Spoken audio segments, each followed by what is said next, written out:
A meritocracia ela surge de duas palavras que no latim é meritum e no grego é kratos, que traduzindo grossamente significa mérito, merecimento e poder, ou seja, poder de quem tem mais mérito, de quem supostamente teria merecimento sobre determinada coisa, sobre determinada situação, que fez um esforço suficiente para chegar em um determinado ponto e para conseguir determinada coisa. E o que nós aprendemos no dia a dia, o que nós aprendemos na nossa vida, inclusive na escola ou qualquer outro lugar, espaço público, é que mérito tem a ver com merecimento, ou seja, tudo que nós conseguimos é resultado do nosso esforço pessoal e exclusivamente do nosso esforço pessoal. E aí buscar retribuir através do mérito parece ser uma coisa inerente ao ser humano, né? De querer valorizar o que o outro faz e valorizar no sentido de pagar segundo o esforço que é feito por aquela pessoa.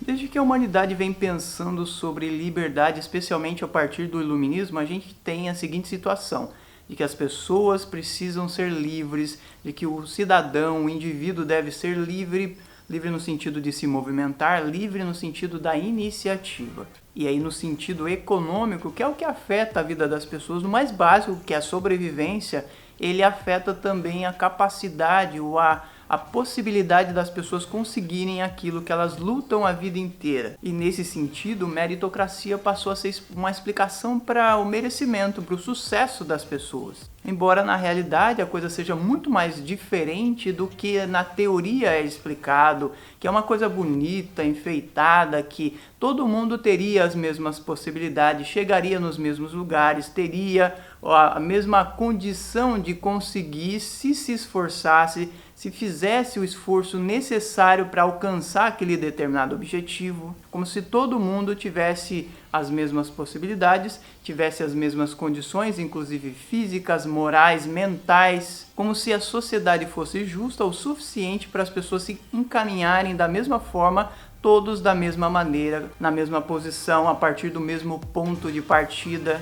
E a meritocracia ela é usada no mundo empresarial, ela é usada pelos empresários que procuram mostrar que o sistema de mérito, o sistema de recompensas, ele é justo, ele é válido para os trabalhadores de maneira geral, que se você se esforçar, se você for um bom parceiro, se você for um bom colaborador, você vai ter sucesso naquilo que você faz. Assim também como a meritocracia é usada na política, para justificar a posição dos políticos, né? No sentido de que os políticos eles estão onde eles estão por merecimento, assim como aqueles que estão em volta deles. A meritocracia é usada para provar que não existe nepotismo, que não existe fisiologismo.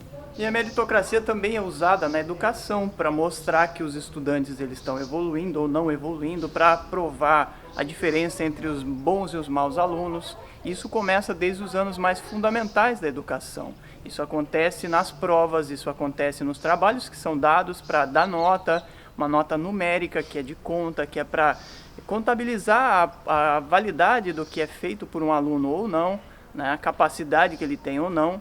E também é levado em conta nas universidades, tanto no acesso quanto na permanência e também nos diplomas, e o que é conseguido com esse diploma ao longo do processo de vida dessas pessoas. Mas o que a meritocracia não leva em conta é justamente que existe uma série de diferenças na sociedade e entre as pessoas. As pessoas não são iguais, elas não têm as mesmas habilidades.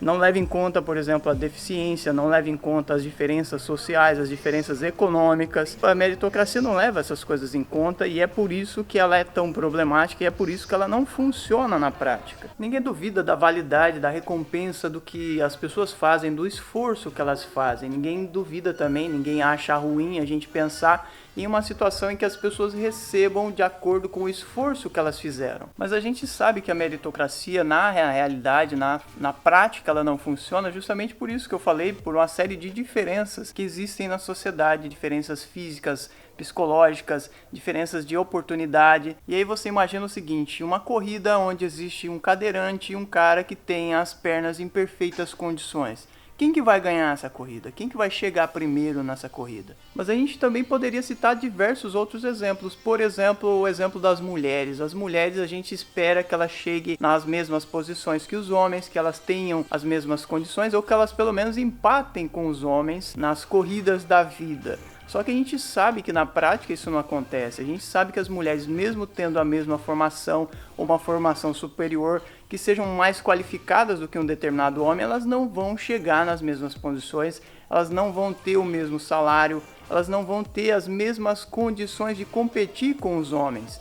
Isso na grande maioria das situações. Seria ótimo se todos começassem iguais, tivessem as mesmas oportunidades, começassem do mesmo ponto, com as mesmas possibilidades. Eu realmente espero que isso aconteça algum dia, mas na prática não é o que a gente vê. Na prática a gente vê exploração, a gente vê diferença, a gente vê que as pessoas não são oportunizadas da mesma forma. Nós somos cobrados, nós somos requeridos para que nós nos esforcemos e sejamos o melhor possível, para que nós façamos o melhor possível, mas nós não somos valorizados da mesma forma, nós não temos a mesma capacidade de chegar no mesmo lugar, por exemplo, que uma pessoa que teve uma vida abastada, uma vida favorecida, né, vamos dizer assim, uma pessoa que seja da elite, que pode fazer um monte de coisas e viajar para diversos lugares, mas para pensar se alguém merece, a gente tem que levar em conta a nossa história, tem que levar em conta, por exemplo, vamos pegar o caso do Brasil, em que existe uma divisão desigual da renda,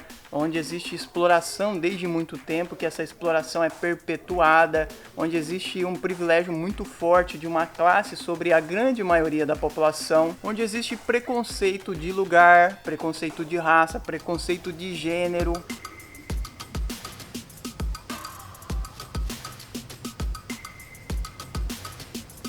Eu falei sobre a questão das mulheres, a questão dos deficientes, mas a gente leva em conta, por exemplo, a questão dos transexuais. Por exemplo, a gente tem um transexual que se esforça ao máximo, que estuda, que é inteligente, que é um expert em determinado assunto, ele não vai ter as mesmas possibilidades porque ele não se encaixa num padrão, num perfil esperado pela sociedade. Ele não vai ter as mesmas possibilidades de chegar e de ter sucesso naquilo que ele almeja, naquilo que ele planeja, naquilo que ele sonha. E isso tudo baseado na escolha que ele fez. Ou não na escolha, né? Porque nem todo mundo escolhe o que quer ser ou o que é. E aí ele poderia ser um gênio, mas ele não se encaixaria naquela situação, em determinada situação que ele espera chegar, mas que a sociedade não possibilita que ele chegue. E um último exemplo que eu daria, mas que não esgota a lista, é você comparar a vida de um rico, um estudante rico, com um estudante pobre. E aí você tem que imaginar as possibilidades que o estudante rico vai ter ao longo da formação inicial dele, as experiências, as viagens, os cursos que ele vai fazer, até ele chegar, por exemplo, ao vestibular, ao Enem, ou o cursinho, o próprio cursinho que ele vai fazer ao longo desse processo, que vai possibilitar que ele chegue numa condição muito melhor do que um estudante pobre. E aí a gente tem que se perguntar, esses alunos, eles partem do mesmo ponto, eles têm as mesmas possibilidades, eles vão ter a mesma trajetória?